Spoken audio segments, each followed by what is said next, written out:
안녕하십니까. 더불어민주당 대변인 한민수입니다. 논평을 발표하겠습니다.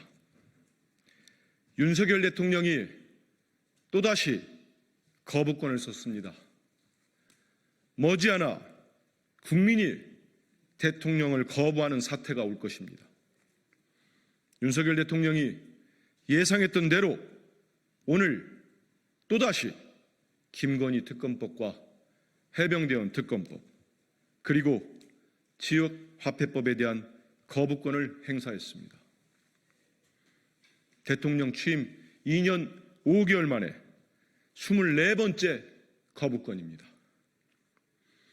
갖은 비리 의혹으로 번복된 김건희 여사를 감싸고 나섰고 순직 1년이 지나도록 온갖 수사 방해와 진실 왜곡으로 틀어막은 해병대원의 억울함을 풀어달라는 국민의 요구를 거부한 것입니다.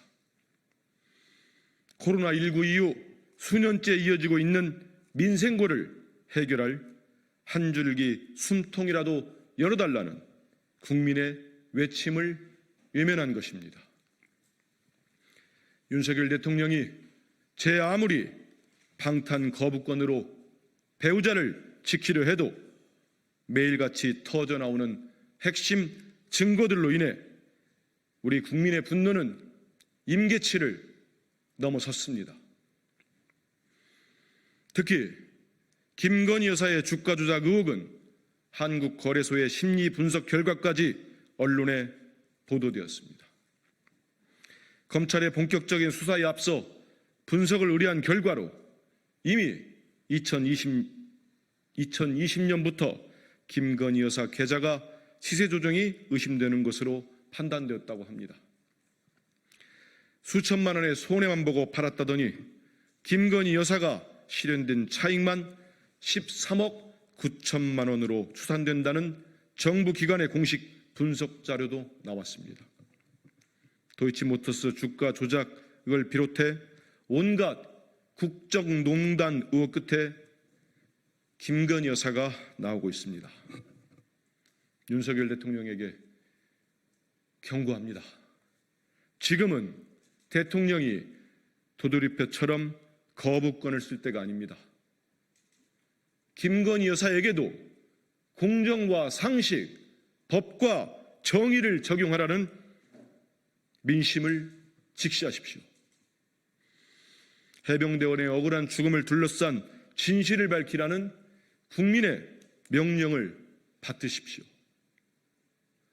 윤석열 대통령은 주권자인 국민이 명령한 의무를 다하지 않는 대통령에 대한 국민의 심판을 두려워해야 합니다. 머지않아 국민이 대통령을 거부하는 사태가 올 것입니다.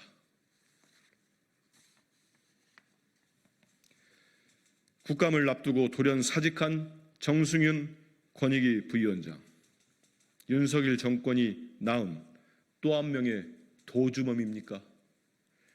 정승윤 국민권익위 부위원장 겸 사무처장이 국정감사를 코앞에 두고 지난 30일 돌연 사직했습니다. 정승윤 권익위 부위원장은 김건희 여사 명품백 수수 의혹을 종결 처리한 장본인입니다. 정승윤 부위원장의 사퇴는 누가 봐도 국정감사에서 쏟아질 질의와 책임을 회피하기 위한 도주에 가깝습니다. 국민 권익위를 건의 권익위로 망가뜨려 놓고 국감을 피해 도망치겠다니 정승윤 부위원장과 대통령실은 우리 국민이 그리 우습습니까? 이게 윤석열 대통령이 말하는 상권 분립이고 민주주의입니까? 지난달 김건희 여사 명품백 수수 의혹 사건으로 부패방지국장이 숨지는 일이 있었는데 그 장본인이 사직서 내고 도망가면 그만입니까? 윤석열 정권에서 일하려면 일말의 양심도 버려야 되는 것입니까? 정승훈 부위원장 같은 도주범이 이 정권에서 도대체 몇 명째입니까? 이동관, 김홍일 전 방통위원장은 공영방송을 무너뜨리고 도망쳤습니다.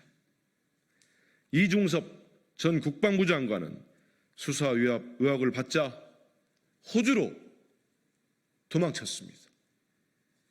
이렇게 무책임하게 도망부터 치고 보는 정권은 우리 역사에 없었습니다.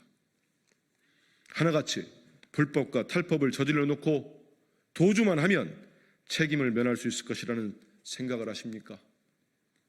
착각하지 마십시오. 더불어민주당은 이번 국정감사에서 도주 정권이 벌인 죄상을 낱낱이 밝힐 것입니다. 이를 통해 정부 조직을 무너뜨리고 뻔뻔스럽게 내뺀 윤석열 정부의 도망자들에 대해 반드시 책임을 묻겠습니다. 그리고 이를 방조하고 조장한 윤석열 대통령과 김건희 여사도 그 책임으로부터 자유로울 수 없을 것입니다. 이상입니다. 고맙습니다.